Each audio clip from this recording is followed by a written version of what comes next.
Beste boei!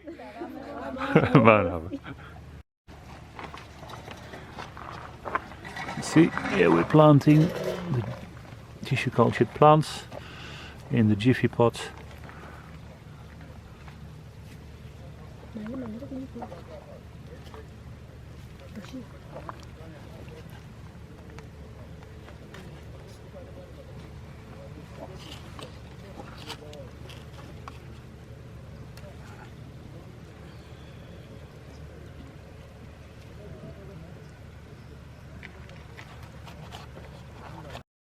So after the bananas have been put in the trays or in the jiffy pots, they have to first spend a couple of weeks in an intensive care unit where the humidity is controlled and where they will not lose any moisture, so that in this controlled environment they can develop their roots without evaporating too much water.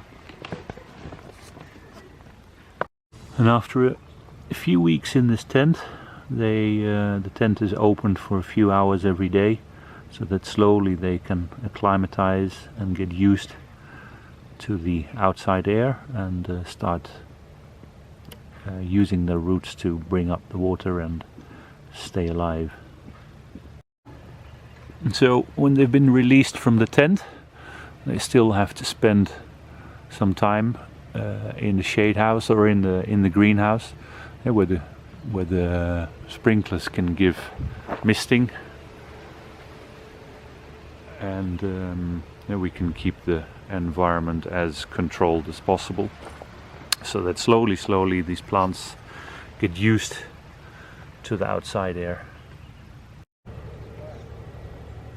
So this is the shade house. The bananas go here after they've been in the greenhouse for acclimatization phase 1 first, and then here for the secondary hardening they end up in the shade house. We have shade nets to keep the sun out a little bit.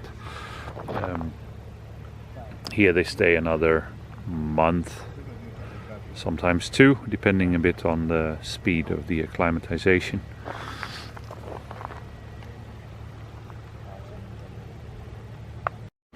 So here in this shade house we can store about 120,000 banana seedlings, depending on whether they're in jiffy, where the density is a lot higher, or whether they are stored in poly bags.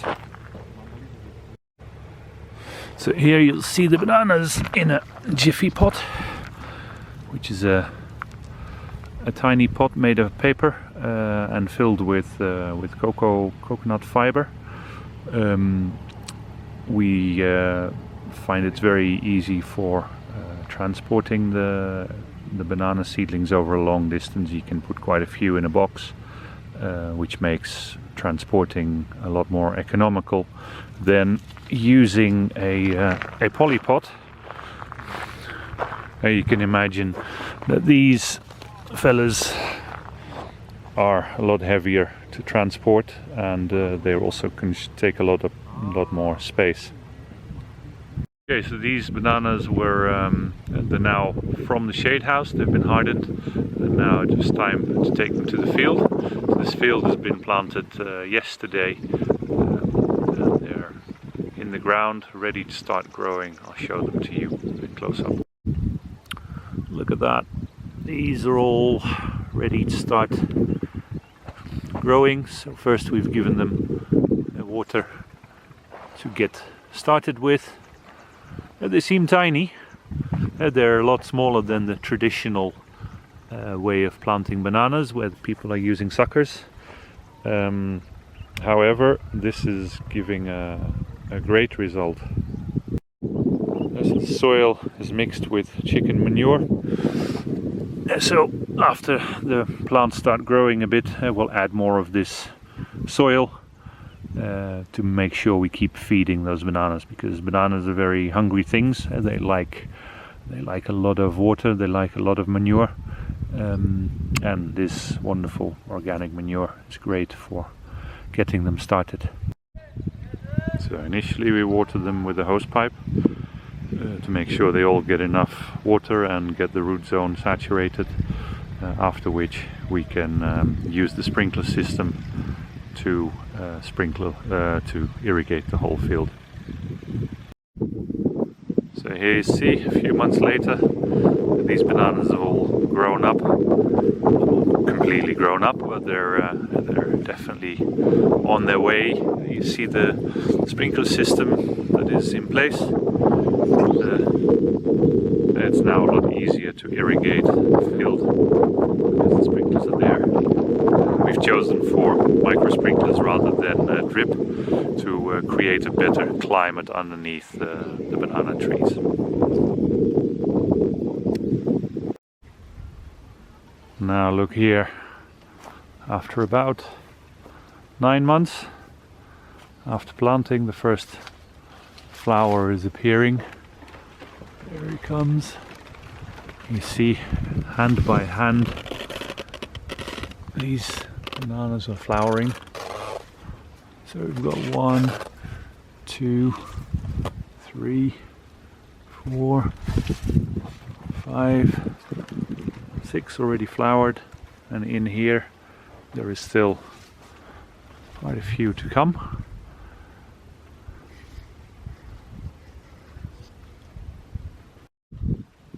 So when the flowering is done, these shielding leaves are coming off to expose the full hand. But you'll see here, this bunch is flowered a bit earlier.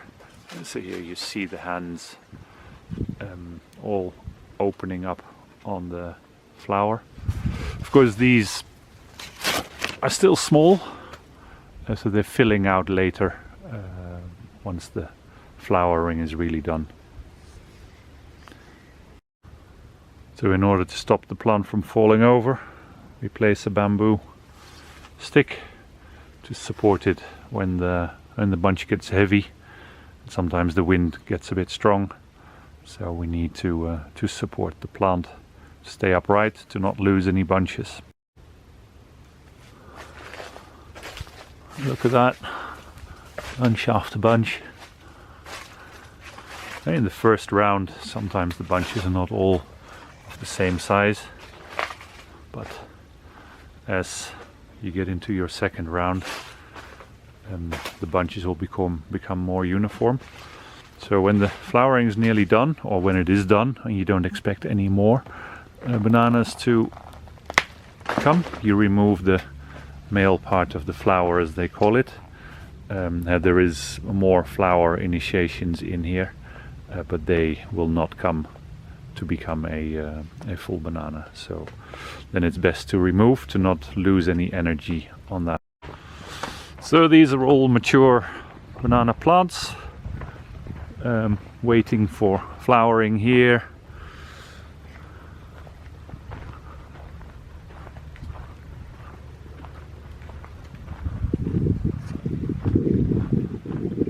Okay, so this is a bunch that is growing in the second generation. Look at that.